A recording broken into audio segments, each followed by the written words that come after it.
Welcome back, everybody. Doug Jessup tells his positive and powerful messages each Sunday morning on Jessup's Journal. It airs right here on ABC4. But now he's offering to help everyone tell their own family story.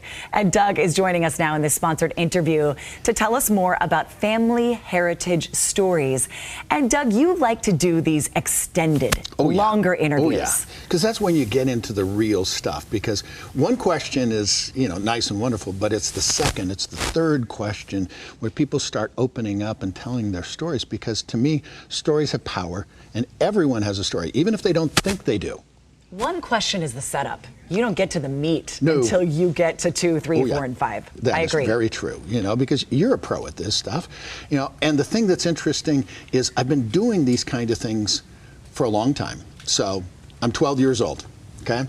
I get a cassette recorder. That's showing my age. I got a cassette recorder for Christmas, and I start interviewing everybody. And I had a very, very patient grandfather, and he would let me interview him. And it was interesting because my mom told me, you know what, Doug? He's told you stuff that I don't even know. But the thing that was the most poignant, and the reason why I do what I do, is the last words that my grandfather said on this earth were, "Please remember me." Wow. And so I got to do a little profile. So here's just a little snippet for my Gramps. He'd come to our house on Sundays a lot of the time for dinner. I'd take him around the rose garden at our house. I still grow roses to this day and think of him. Gramps was one sharp dresser. These cufflinks right here are actually his. I made him this custom hat. I call this hat the George.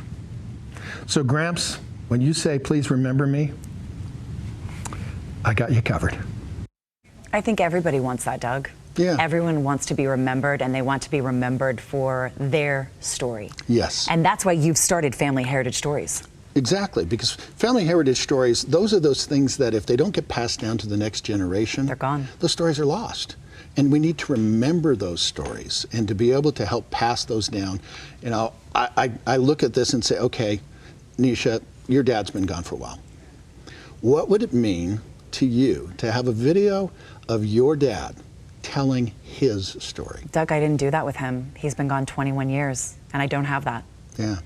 And that's where I want to help fix that. And, I've been doing Jessup's Journal for years, and I do the TV show and et cetera. But my wife tells me that not everybody wants to be on TV. Of course they do, right? Come on.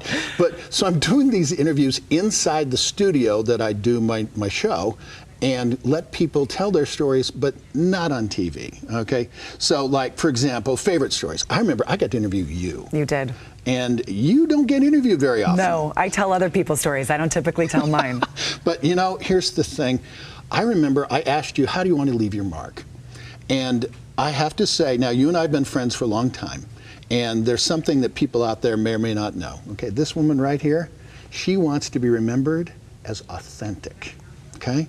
Because she is, what you see here is what you see over there, and when she's gone, and et cetera.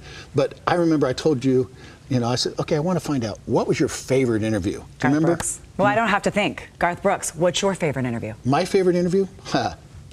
Romaine. Can we take a look? 103-year-old lady. Let's Check roll this the clip. out. Why do you think you've lived so long? People ask me that question all the time. Mm-hmm. And the reason I lived so long is because I enjoy life. I love life, and I laugh all the time. What great advice from Romaine. I see why that's your favorite interview. How does it work if someone out there would like to be part of Family Heritage Stories? Well, let's roll the tape. Okay, take a look. Is because if you have a family heritage story you want remembered, we'll schedule a professional interview on the same set that I do my Jessup's Journal TV show. We already have all the broadcast quality cameras, lighting, and audio set up to ensure high quality. All you need to do is come to our Salt Lake City studio and we'll do the rest. If you're flying in, we're a quick 10-minute drive from the airport. After the interview, our professional editing staff will take out any bloopers and add your family pictures to create a completed story for your review. After you approve the finished product, you'll get a private digital copy of your family heritage story to share as you like. Go to FamilyHeritageStories.com to get pricing and to schedule your interview. FamilyHeritageStories.com.